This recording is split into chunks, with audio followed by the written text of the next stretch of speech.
Hello विद्यार्थियों, स्वागत है आप सभी का आपके अपने यूट्यूब चैनल ऑनलाइन स्टडी में। मैं ऑनलाइन स्टडी की ओर से मनीष कुमार को फिर आपका हार्दिक स्वागत करता हूं। फ्रेंड्स, आज का अपना जो टॉपिक है जीके जी से रिलेटेड, जो कि एसएससी की ऑल एग्ज़ाम के लिए मोस्ट इंपॉर्टेंट क्वेश्चन है इसमें।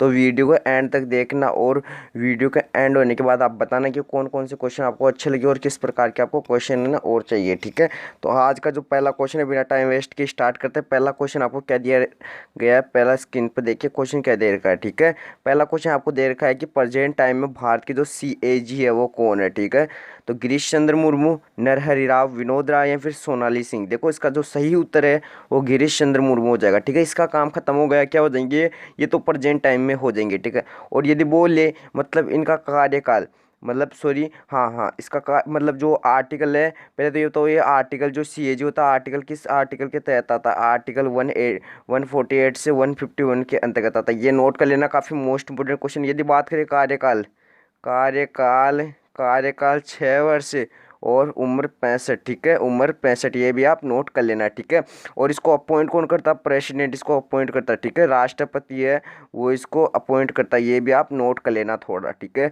तो ये जो मैंने बताया इसको नोट करो। और क्वेश्चन आपको क्या पूछ सकता है कि जो फर्स्ट सीएजी बने थे, फर्स्ट सीएजी बने थे भारत के फर्स्ट सीएजी, वो कौन बने थे? वो बने थे नरहरि राव। और विनोद राय की बात करें तो विनोद राय कौन है? फटाफट छापो कमेंट बॉक्स में। विनोद राय हो जाएंगे भारत के पूर्व सीएजी। भारत के पूर्व सीएजी कौन हो जाएंगे? भारत के पूर्व सीएजी वो हो जाएंगे अपने नरहरि राव। और सोनाली सिंह की बात करें तो सोनाली सिंह कौन हो जाएगी? सीजीए हो जाएगी, सीजीए। ठीक है, तो ये भी नोट कर लेना, क्वेश्चन है काफ़ी मोस्ट इंपोर्टेंट क्वेश्चन मैंने आपको बता दिए है। तो जितने भी मोस्ट इंपोर्टेंट क्वेश्चन में ये बताया हूँ इनको नोट कर लेना। मैंने क्या क्या बताया? जो सीएजी है इनका जो कार्यकाल बता दिया, आर्टिकल मैंने 148 से 151 बता दिया, कार्यकाल आपको बता दिया, अपॉइंट कौन करता? प्रेसिडेंट करता है, गिरीश चंद्र मुर्मू इसका सही उत्तर है। और क्या बताया मैंने आपको? और बताया कि नरहरि राव है वो फर्स्ट सीएजी बने थे। और विनोद राय कौन बने थे? विनोद राय बने थे कौन? फटाफट छापो कमेंट से, विनोद राय पूर्व सीएजी थे। ठीक है, और सोनाली सिंह सीजीए। ठीक है, अगला प्रश्न क्या दे रखा है? गन्ना एवं कॉफी का सबसे बड़ा उत्पादक देश कौन सा है? अच्छा क्वेश्चन है, वो टॉप लेवल का क्वेश्चन है। ठीक है, देखो क्वेश्चन में आपको गन्ना और कॉफी का दे रखा है, तो बात करते हैं गन्ना और कॉफी की। तो कॉफी की बात करते हैं तो कॉफी का सभी को पता है ब्राजील हो जाएगा। ठीक है, अब ब्राजील में आपको मोस्ट क्वेश्चन आपको देखो क्या देखने को मिलते हैं, जो ब्राजील में होते हैं कॉफी की बागानें, कॉफी की जो बागानें होती है, कॉफी की बागानें, उसको क्या कहा जाता है? ये क्वेश्चन आपको पूछा जा सकता है। तो लिख लेना कि जो कॉफी की बागानें होती है उसे कहा जाता है फेजेंडा। उसे क्या कहा जाता है? फेजेंडा कहा जाता है। ठीक है, तो ये नोट कर लेना। ठीक है, फेजेंडा कहा जाता है। यदि बात करें ब्राजील में, तो रियो जो सम्मेलन हुआ था, रियो पृथ्वी सम्मेलन हुआ था 1992 में, रियो पृथ्वी सम्मेलन हुआ था ब्राजील में। ठीक है, नोट कर लेना, पृथ्वी पृथ्वी सम्मेलन हुआ था। मेरी साथ के साथ नोट करते चलो और एक कॉपी पेन लेके बैठा करो ताकि आपको जो क्वेश्चन है अच्छे से याद हो जाए। और एक क्वेश्चन आपको पूछा जा सकता है कि 1992 में एक रिपोर्ट तैयार की गई थी, 1992 में इस पर रिपोर्ट तैयार की गई थी, उसको रिपोर्ट को क्या कहते हैं? एजेंडा लिखो, एजेंडा 21, एजेंडा 21 रिपोर्ट लिखी गई थी। ये भी क्वेश्चन आप याद रख लेना। ठीक है, तो ये जो मैंने बताया है उनको नोट करो। एक क्या पूछा जा सकता है आपको? अमेजोन वर्षा वन है, अमेजोन वर्षा वन कहाँ पाए जाते हैं? अमेजोन वर्षा वन है वो कहाँ पाए जाती है? ये क्वेश्चन भी आपको पूछा जा सकता है। ठीक है, तो ये कंप्लीट हो गया अपना क्या क्या मैंने बताया है ब्राजील से रिलेटेड, वो आप क्वेश्चन जरूर याद रखना। अब देखो क्या पूछा जा सकता है आपको कि जो क्यूबा है, क्यूबा किसको कहा जाता है? मतलब जो चीनी का कटोरा है, चीनी का कटोरा है, चीनी का कटोरा किस देश को कहा जाता है? तो चीनी का कटोरा किस देश को कहेंगे? अपन कहेंगे क्यूबा को। और यदि बात को भारत में चीनी का कटोरा किसे कहा जाता है? यूपी को कहा जाता है, इसको भी नोट कर लेना। ठीक है, और यदि बात करें यूएसए, तो यूएसए मतलब यूएसए में आपको क्या देखने को मिलेगा? मक्का। यूएसए में क्या देखने को मिलेगा आपको? मक्का देखने को मिलेगा। और यूएसए की राजधानी क्या हो जाएगी? फटाफट छापो कमेंट बॉक्स में, वॉशिंगटन डीसी। और यदि बात करें क्यूबा की, तो क्यूबा की क्या हो जाएगी? ये भी फटाफट छाप लो, क्यूबा की क्या हो जाएगी? अभी लिख रहा हूँ मैं, क्यूबा की फटाफट बताओ। हवाना क्या हो जाएगी? हवाना हो जाएगी। ठीक है, तो ये जो मोस्ट इंपॉर्टेंट क्वेश्चन है ये भी आप याद रख लेना, एग्जाम में आपसे ज़्यादा से ज़्यादा पूछे जा सकते हैं। ठीक है, अगला प्रश्न क्या दे रखा है? एटलस पर्वतमाला कौन से महाद्वीप पर स्थित है? अच्छा क्वेश्चन, वो टॉप लेवल का क्वेश्चन है ये भी। ठीक है, आप उम्मीद रखिए मेरे से, मैं आपके लिए ऑथेंटिक क्वेश्चन लाता हूँ, डेली आपके लिए ऑथेंटिक क्वेश्चन लाता हूँ। आप तो बस मुझ पे छोड़ दिए, बस आप तो पढ़ने पे ध्यान दीजिए और आपको जो भी मैं मोस्ट इम्पोर्टेंट क्वेश्चन करवा रहा हूँ उनको क्वेश्चनों को आपको पढ़ना है और कुछ नहीं करना है, ठीक है। आपको फालतू की बातों पर ध्यान नहीं देना है, ठीक है। वीडियो को पूरा देखना, आपको वीडियो को समझ में नहीं आता रिवाइज करो बार बार में, ठीक है। और वीडियो अच्छा लगे तो एक बार दिल से लाइक जरूर कर देना। तो देखो एटलस पर्वतमाला की बात करें तो एटलस पर्वतमाला अपनी कहाँ पे हो जाएगी, ये हो जाएगी कहाँ पे अपनी, फटाफट छाप दो कहाँ पे हो जाएगी, अफ्रीका में हो जाएगी। कहाँ पे हो जाएगी, अफ्रीका में हो जाएगी। और अफ्रीका में एक जो है सबसे ऊंची चोटी कौन सी है, फटाफट कमेंट बॉक्स में छाप के बताओ सबसे ऊंची चोटी कौन सी हो जाएगी, जो कि सबसे ऊंची चोटी कहाँ पे, सबसे ऊंची चोटी कहाँ की, अफ्रीका की, ठीक है। ऑस्ट्रेलिया की बात करते हो तो ऑस्ट्रेलिया आपको दो चीज़ें देखने को मिलती है क्या, एक तो मिल जाएगा आपको dividing great dividing range, great dividing range जो पर्वत श्रेणी ये मिल जाएगी। और जो ग्रेट बैरियर रीफ है वो भी आपको यहीं पर देखने को मिलेगी। सबसे बड़ी जो प्रवाल भित्ति है वो भी आपको यहीं पे देखने को मिलेगी। बात करते हैं उत्तरी अमेरिका की, तो उत्तरी अमेरिका को में आपको क्या देखने को मिलेगा, ये छाप लो, रॉकी जो पर्वतमाला है, रॉकी जो पर्वतमाला है, रॉकीज पर्वतमाला। और क्या देखने को मिलेगा आपको, मिल सकता है क्या, अपलेशियन, अपलेशियन, ठीक है, अपलेशियन पर्वतमाला, ठीक है। इसको भी नोट करो, अपलेशियन, ठीक है, इसको नोट करो, अपलेशियन जो है पर्वतमाला। ये कहाँ पे हो जाएगी, ये तो यूएसए में हो जाएगी। और जो ये है ये कनाडा एंड यूएसए हो जाएगी, ठीक है। ये आप याद रख लेना। बात करते हैं अपन दक्षिण अमेरिका की, दक्षिण अमेरिका की बात करते हैं तो दक्षिण अमेरिका का भी आप लिख लीजिए क्वेश्चन, दक्षिण अमेरिका का ये लो। तो देखो दक्षिण अमेरिका की ओर बढ़ते हैं तो एंडीज जो पर्वत श्रेणी है, एंडीज कौन सी, एंडीज जो पर्वत श्रेणी है वो आपको यहीं पे देखने को मिलेगी, ठीक है। तो ये भी आप नोट कर लेना, ठीक है। ये कंप्लीट हो गया। अब बात करते हैं यूरोप की, तो भैया यूरोप का भी कुछ ना कुछ मैटर आपको मिलेगा। तो लिखो कोकेकस, कोकेसस, ठीक है, कोकेसस लिखो। इस क्वेश्चन को पूछा जा सकता है आपको, कोकेसस क्या, आपको मैं लिख रहा हूँ एक बार, थोड़ा इसमें प्रॉब्लम है, देखो हाँ अब लिखेंगे अब आप कोकेसस, यहाँ पे इसको फिर यहाँ पे लिख देते हैं, ठीक है। एक तो हो जाएगा अपना कोकेसस, ठीक है, कोकेसस, कोकेसस, इसको इस प्रकार लिख लीजिए, ठीक है। और एक कौन सी हो जाएगी, अल्प्स, अल्प हो जाएगी, अल्प हो जाएगी, ठीक है। कौन सी हो जाएगी, अल्प हो जाएगी, ठीक है, अल्प हो जाएगी, अल्प्स लिख लो, ठीक है। तो ये जो यूरोप की जो भी मोस्ट इंपॉर्टेंट है मैंने आपको बता दी, एक तो जाएगी कॉकेसस, एक हो जाएगा आप, ठीक है। तो ये जो दो मैंने आपको बताई ये भी आप याद रख लेना। ऑस्ट्रेलिया के आपको मैंने ग्रेट डिवाइडिंग रेंज बता दी है, ग्रेट बैरियर रीफ आपको मैंने बता दी है, उत्तरी अमेरिका की आपको मैंने बता दिया रॉकीज पर्वत और अपलेशियन, ठीक है, अपलेशियन, ठीक है, अपलेशियन, ठीक है। अगला प्रश्न क्या दे रखा है देखते हैं, सम्मान नागरिक संहिता है वो संविधान के किस अनुच्छेद में वर्णित है। अच्छा क्वेश्चन है, इस क्वेश्चन को फटाफट कंप्लीट करेंगे। देखो सम्मान नागरिक संहिता मतलब unit civil code, unit civil code, ठीक है, यूनिट सिविल कोड, या फिर अपन कह सकते हैं यूसीसी, यूसीसी, ठीक है। तो इसका शॉर्ट नेम हो जाएगा। अब बात करते हैं, पूछ क्या रहा अपने को, ये यूसीसी किस अनुच्छेद में वर्णित है, सभी को होता है आर्टिकल 44 में इसका वर्णन है, ठीक है। और यदि बात करता हूँ तो ये कहाँ पे लागू, गोवा में, गोवा में लागू है, ये भी आप नोट कर लेना, ठीक है, गोवा में लागू है। और यदि बात करें ये यूनिट सिविल कोड इसी को कहते हैं, ठीक है। और यूनिट सिविल कोड मतलब यूसीसी, तो देखो यूके में, उत्तराखंड में, आपको पता हो जो उत्तराखंड में यूसीसी को लागू है, तो मतलब यूनिट सिविल कोड को लागू करने के लिए देखो रंजन प्रकाश देसाई, रंजन, रंजन लिखो इसको फिर से, रंजन, ये लिख लो, रंजन प्रकाश जो देसाई है वो आयोग मतलब बैठाया गया था। तो रंजन प्रकाश जो देसाई आयोग है वो किसके लिए किया गया था, उत्तराखंड में यूसीसी जो है लागू करने के लिए किया था। और एक केस क्या करने के लिए किया था, जम्मू कश्मीर में, लिखो जम्मू कश्मीर में क्या, परिसीजन हेतु किया था, परिसीजन हेतु किया था, परिसीजन हेतु किया था, ये भी आप याद रख लेना, परिसीमन हेतु किया था। लिखो जम्मू कश्मीर में परिसीमन, लिखो जम्मू कश्मीर में परिसीमन, क्या, परिसीमन हेतु जो है क्या किया गया था, रंजन प्रकाश देसाई जो आयोग बिठाया गया था, ठीक है। तो इतना कंप्लीट हो गया। अब देखो इसको मैं इरेज करके और फिर जो ये आर्टिकल बच गए उनके बारे में आपको डिस्कस करके बताता हूँ, इसको नोट कर लेना इतने इतने को, या फिर आप कर सकते हो इसका स्क्रीनशॉट लेना। यहाँ पे परिसीमन है, परिसीमन है, ठीक है। तो देखो अब जो आर्टिकल बचे हैं उनके बारे में डिस्कस करते हैं। आर्टिकल 18 में अस्पृश्यता का वर्णन है। आर्टिकल 32 की बात करते हैं तो सभी को पता है जो आर्टिकल 32 है संवैधानिक उपचारों का वर्णन है, संवैधानिक उपचारों के जो अधिकार हो इसमें आते हैं, संवैधानिक उपचारों का जो अधिकार है वो इसमें आते हैं, ठीक है। ये कंप्लीट हो गया अपना। यदि बात करते हैं अपन आर्टिकल 32 में और क्या क्या होते हैं, तो आर्टिकल 2 में यदि मौलिक अधिकारों का उल्लंघन होता है तो हम कहाँ पे जा सकते हैं, सुप्रीम कोर्ट में जा सकते हैं। ठीक है, सुप्रीम कोर्ट में अपन जा सकते हैं। तो सुप्रीम कोर्ट में जाएंगे तो कौन से आर्टिकल के तहत जाएंगे, छापो फटाफट इसी के तहत जाएंगे। और इसी आर्टिकल 32 को क्या कहा जाता है, संविधान की आत्मा कहा जाता है। किसके द्वारा कहा गया था वो भी आप कमेंट बॉक्स में छाप दो, संविधान की आत्मा। ठीक है, अब बात करते हैं मतलब सुप्रीम कोर्ट में जा सकते हो। सुप्रीम कोर्ट में जाने के लिए अपने पास रिट कितनी होनी चाहिए, रिट होनी चाहिए 5 रिट होती है, ये भी आप याद रखना। छापो फटाफट, वैसे मेरा करवाया हुआ है। एक हो जाएगा बंदी प्रत्यक्षीकरण, लिखो बंदी प्रत्यक्षीकरण पूछा जा सकता है एग्जाम में। ठीक है, और कौन सी हो जाएगी, प्रतिषेध हो जाएगी, प्रतिषेध हो जाएगी। रीट 1 2 रीट हो गई अपनी। तीसरी लिखो परमादेश, तीसरी लिखो परमादेश। ठीक है, परमादेश।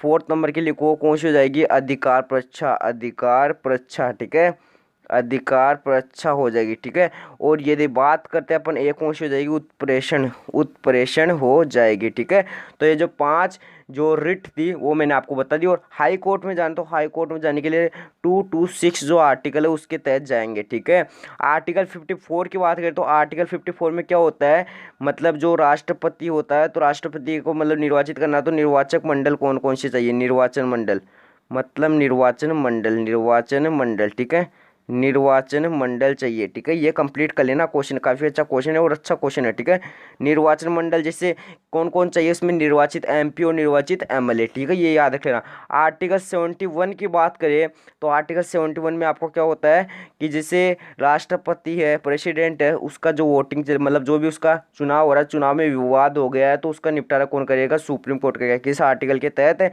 आर्टिकल 71 के तहत जो इसका निपटारा करेगा। अगला प्रश्न क्या दे रखा है, यामिनी कृष्णमूर्ति का जो संबंध हो किस शास्त्रीय नृत्य शैली से। अच्छा क्वेश्चन है और काफ़ी इजी क्वेश्चन है। देखते हैं यामिनी कृष्णमूर्ति के बारे में आपको पूछा जा रहा है, तो फटाफट एक बार जो है ऑप्शंस देख लीजिए। आप एक बार जो है ऑप्शंस पढ़ लीजिए क्योंकि आपको ऑप्शंस पढ़ना ज़्यादा ज़रूरी है। ठीक है, अब बात करते हैं यामिनी कृष्णमूर्ति की, तो देखेंगे यामिनी कृष्णमूर्ति का संबंध किस शास्त्रीय नृत्य शैली से। ठीक है, कुचिपुड़ी, असम, तमिलनाडु या फिर कथकली। अब देखो आपको एक काम बता रहा हूँ मैं, देखो ठीक है, वर्क बता रहा हूँ, होमवर्क का क्वेश्चन एक बता रहा हूँ आपको क्या करना है। देखो जितने भी शास्त्रीय नृत्य शैली है वो आपको बतानी है कितनी है, और शास्त्रीय भाषा है वो कितनी है, तो ट्रिक से आप बता देना, कमेंट बॉक्स में छाप देना। बात करते हैं यामिनी कृष्णमूर्ति का, वैसे तो मैंने बता दिया है, इसका करेक्ट आंसर क्या हो जाएगा, कुचिपुड़ी हो जाएगा। आप बताओ कुचिपुड़ी कहाँ का लोकप्रिय नृत्य है। ठीक है, जो शास्त्रीय नृत्य, क्लासिकल डांस कहाँ का, क्लासिकल डांस कहाँ का है। ठीक है, छापो। असम की बात करें तो असम मतलब कौन सा जगह, सत्रिया हो जाएगा, सत्रिया। ठीक है, इसमें थोड़ा सा मिस्टेक कर दिया मैंने, असम लिख दिया यहाँ पे। ठीक है, सत्रिया आ जाएगा। ठीक है, यहाँ पे सत्रिया कहाँ का हो जाएगा, असम का। और संत शंकर देव का जो संबंध है वो कहाँ से हो जाएगा, वो हो जाएगा अपना असम से हो जाएगा। ठीक है, तमिलनाडु की बात करें तो भारतनाट्यम कहाँ का हो जाएगा, तमिलनाडु का हो जाएगा। ठीक है, ये भी आप नोट कर लेना। और आपको पूछा जाए रुक्मणी देवी का संबंध, रुक्मणी देवी का जो संबंध है वो किस शास्त्रीय नृत्य शैली से। ठीक है, जिसने पूरी प्लेलिस्ट नहीं देखी है जीके जीएस की है तो प्लेलिस्ट में जाओ, जीके जीएस में जितने मोस्ट इंपोर्टेंट क्वेश्चन बताए गए उन प्लेलिस्ट को देखो क्योंकि उनमें डिटेल से आपको स्टडी करवाई गई है। ठीक है, और यदि बात करते हैं कथकली तो ये छाप दो फटाफट, कथकली कहाँ का हो जाएगा, अपना केरल का हो जाएगा। ठीक है, केरल का हो जाएगा, तो ये क्वेश्चन भी आप छाप लेना। अगला प्रश्न क्या दे रखा है, देखते हैं ओजोन परत किस मंडल पर पाई जाती है। अच्छा क्वेश्चन है, तो देखो ओजोन परत का कल ही मैंने क्वेश्चन बताया था आपको। देखो ओजोन परत का कैसे बताया था अभी बता रहा हूँ फिर से।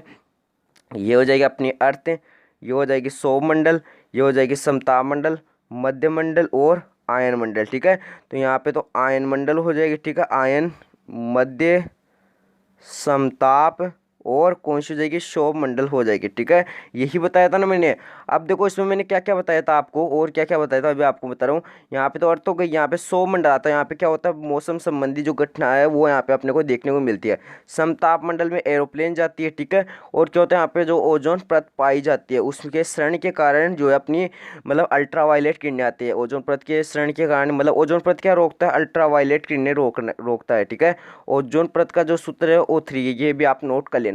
ठीक है, और क्या पूछा जा सकता है ओजोन परत से रिलेटेड, देखो ओजोन परत से रिलेटेड आपको पूछ सकता है कि ये क्या, कि ओजोन परत है तो उसमें जो मतलब क्षरण हो रहा है मतलब उसका मतलब वो जैसे अपन ने बोलेगा उसमें छेद हो गया। ठीक है, तो ओजोन परत का जो क्षरण हो रहा है, क्षरण हो रहा है वो किसके कारण होता है, क्लोरोफ्लोरोकार्बन के कारण होता है, जो क्या है एक शीतलक है, रेफ्रिजरेटर में शीतलक के काम रूप में काम में आता है। ठीक है, शीतलक है, ये भी आप नोट कर लेना। ठीक है, और आपको क्या पूछा जा सकता है, आपको पूछा जा सकता है कि जो ओजोन परत है, इसके मतलब ओजोन परत के विसरण के कारण जो अल्ट्रावायलेट किरणें हैं उनसे क्या होता है, तो उनसे स्किन कैंसर का ज़्यादा से ज़्यादा खतरा, मतलब त्वचा कैंसर का जो ज़्यादा से ज़्यादा खतरा है, इसको भी नोट कर लेना। ठीक है, और क्या पूछा जा सकता है आपको, ओजोन परत के लिए जो एक प्रोटोकॉल हुआ था, मॉन्ट्रियल प्रोटोकॉल, तभी तो बोलता हूँ आप पहले वाली वीडियो देखो। ठीक है, मॉन्ट्रियल प्रोटोकॉल। ठीक है, मॉन्ट्रियल प्रोटोकॉल। ठीक है, तो ये जो प्रोटोकॉल हुआ था, तो ये कब हुआ था, 16 सितंबर को, और 1987 को हुआ था, 1987। ठीक है,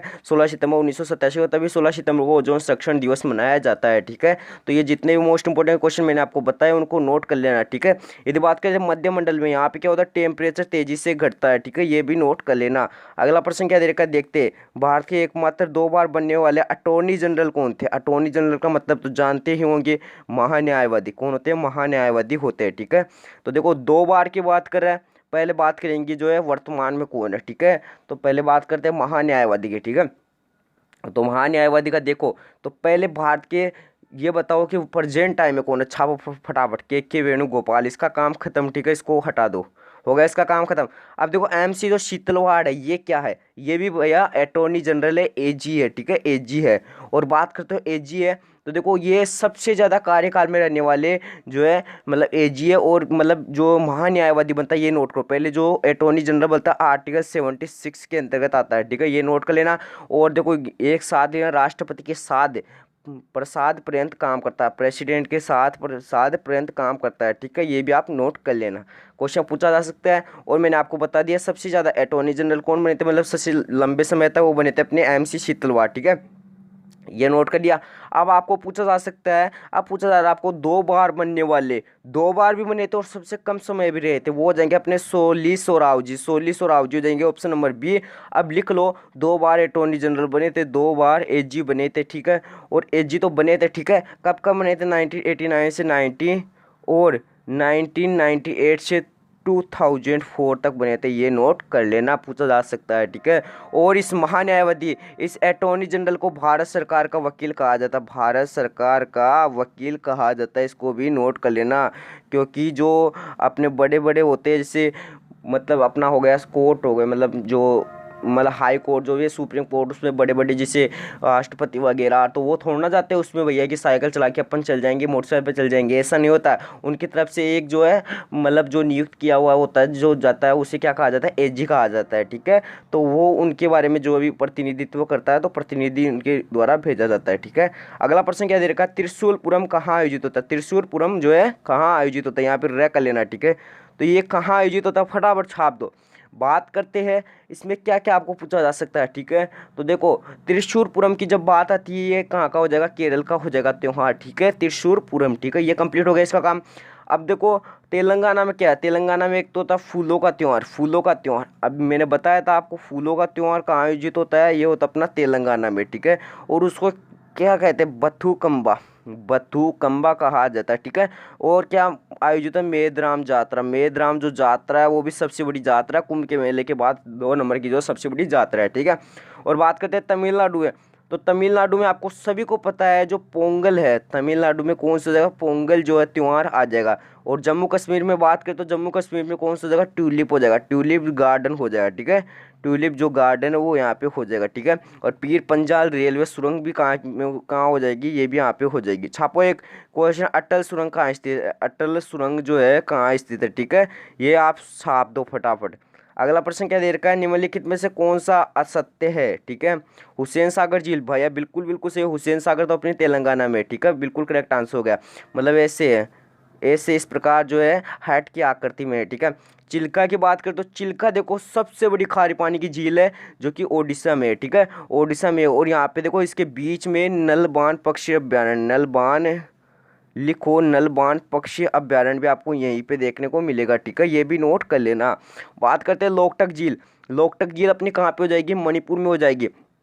और काबुल लामजाओ, जो काबुल लामजाओ नेशनल पार्क है वो भी आपको यहीं पे देखने को मिलेगा, काबुल लामजाओ नेशनल पार्क, वो भी आपको यहीं पे देखने को मिलेगा। कोलेरू झील की बात करें, कोलेरू झील बात करें तो ये अपनी मिलेगी आपको आंध्र प्रदेश में, ठीक है। केरल में आपको देखो क्या देखने को मिलेगा, इसको नोट कर लेना। जो कोलेरू झील है वो आपको आंध्र प्रदेश में देखने को मिलेगी। केरल में आपको देखो एक तो अष्टमुडी झील और एक कौन सी मिलेगी, बेम्बनाथ। बेम्बनाथ जो झील है, बेमनाड जो झील है, ये आपको दो यहाँ पे देखने को मिलेगी। कहाँ पे, कोलेरू, मतलब केरल में देखने को मिलेगी। और जो कोलेरू कोलेरू है वो कहाँ पे देखने को मिलेगी, आंध्र प्रदेश में देखने को मिलेगी। अगला प्रश्न क्या दे रखा है देखते हैं। पत्रकारिता के क्षेत्र में काला कानून है किसे कहा जाता है। अच्छा क्वेश्चन है, देखो इसको क्वेश्चन को फटाफट कंप्लीट करेंगे, काफी लंबा क्वेश्चन है। पत्रकारिता के क्षेत्र में काला कानून किसे कहा जाता है, वर्नाक्यूलर प्रेस एक्ट को कहा जाता है, ठीक है। अब आपको पूछा जा सकता है वर्नाक्यूलर जो प्रेस एक्ट है वो कब पारित हुआ था, 1878 में। किसके द्वारा हुआ था ये बता दो, लिट्टन के द्वारा हुआ था, ठीक है, लिट्टन के द्वारा हुआ था।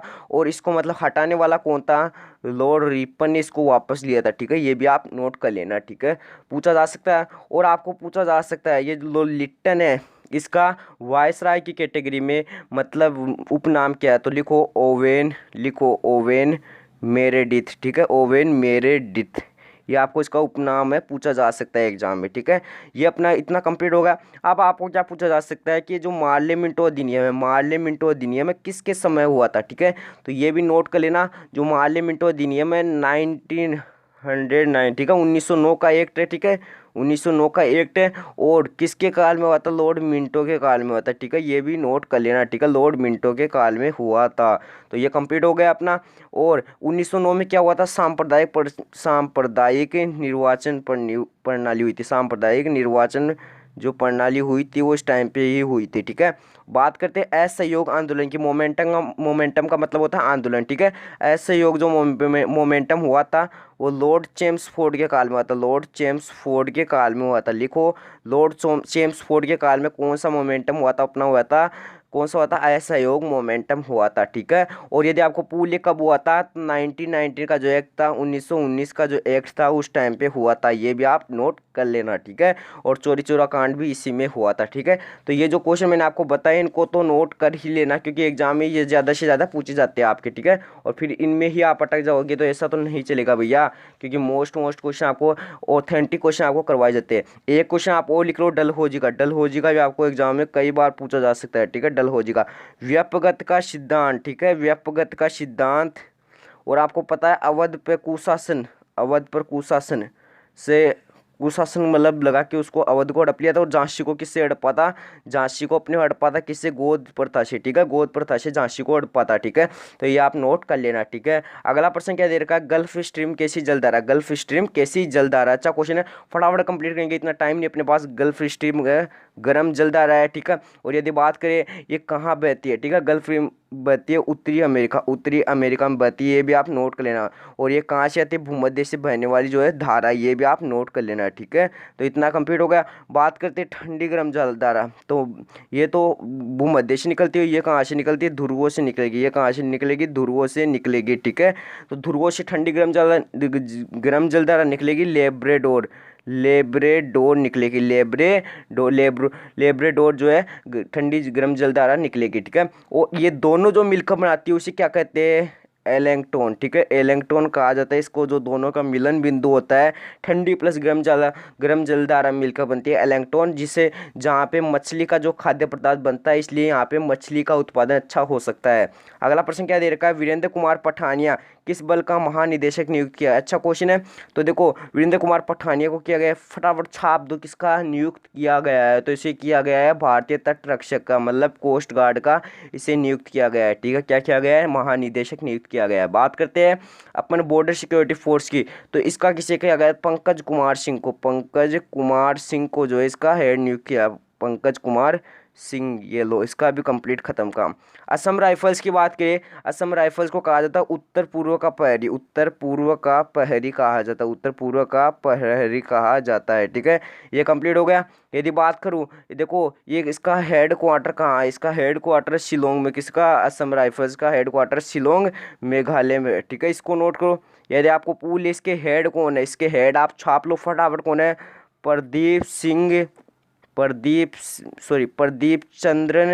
प्रदीप चंद्रन नैयर, ठीक है, प्रदीप चंद्रन नैयर इसके जो है हेड हो जाएंगे, ठीक है। ये कंप्लीट हो गया क्वेश्चन। अब देखो आपको क्वेश्चन किस प्रकार मिलेंगे, देखते हैं फटाफट। और क्वेश्चन, किस वर्ष कनाडा में पहला राष्ट्रीय खेल मंडल जो है आयोजित हुआ था। आपको पता होना चाहिए कनाडा में पहला जो राष्ट्रीय खेल मंडल आयोजित हुआ था वो कहाँ हुआ था, कब हुआ था, 1930 में हुआ था। अब आप बोलोगे कहाँ हुआ था, कनाडा में हेमिल्टन शहर में हुआ था, हेमिल्टन जो है शहर में हुआ था, ये आप नोट कर लेना, ठीक है। और उस टाइम पे जो राष्ट्रीय खेल मंडल आयोजित हुआ था उस टाइम पे 53 देश शामिल थे, ठीक है, 53 देश शामिल हो। और 2010 में भी हुआ था, ठीक है, एक बार 2010 में भी हुआ, ठीक है, 2010 में भी हुआ था, ठीक है। तो ये आपको पता होना चाहिए। और देखो जो बॉम्बे पुनर्गठन अधिनियम है वो पारित कब हुआ था, 1960 को हुआ था। लिखो बॉम्बे बॉम्बे पुनर्गठन जो अधिनियम है वो कब हुआ था, 1960 को। अगला प्रश्न दे रखा, भारत में जय हिंद पुल कहाँ स्थित है। तो जय हिंद पुल सभी को पता है कोलकाता में स्थित है, ठीक है, कोलकाता में स्थित है, ठीक है। और याद रख लेना इसका पुराना नाम है माजेर हाट पुल, माजेर हाट पुल जो इसका पुराना नाम है। जो वेस्ट बंगाल की जो सरकार है इन्होंने सुभाष चंद्र बोस की जो 125वीं जयंती गई थी, सुभाष बोस की जो 25वीं जयंती गई थी, 125वीं जयंती गई थी, उस पर इसका नाम जो है चेंज कर दिया था। अगला प्रश्न दे रखा आपको, कोट्टायम कहाँ का लोकप्रिय नृत्य। अच्छा क्वेश्चन है, बात करते हैं कोट्टायम कहाँ का लोकप्रिय नृत्य है। तो बताओ फटाफट छाप दो, कोट्टायम कहाँ का देखने को मिलेगा, अपना केरल को देखने का मिलेगा, केरल का देखने को मिलेगा। असम का कौन सा हो जाएगा, बीयू का हो जाएगा। तमिलनाडु का कौन सा, छाप दो फटाफट में, छारबा कहाँ का हो जाएगा, छत्तीसगढ़ का हो जाएगा। एक आपके लिए छोड़ रहा हूँ तमिलनाडु का। तो आज के लिए इतना ही क्वेश्चन थे, 15 क्वेश्चन थे, बट कितना टाइम लग गया अपने पास, क्योंकि एक क्वेश्चन में आपको मैंने 5 से 7 क्वेश्चन आपको करवाए। तो वीडियो अच्छा लगे तो वीडियो को लाइक कर देना एंड पीडीएफ के लिए टेलीग्राम चैनल ज्वाइन कर सकते हो। और कोई हेल्प है तो आप कमेंट बॉक्स में टाइप कर देना, फिर आपको जीमेल देखने को मिल रही है, जीमेल पे आप टाइप कर लेना, ठीक है। तो आज के लिए इतना काफ़ी, एक बार फिर नए वीडियो के साथ मिलेंगे, तब तक के लिए बाय बाय, टाटा, जय हिंद, जय भारत।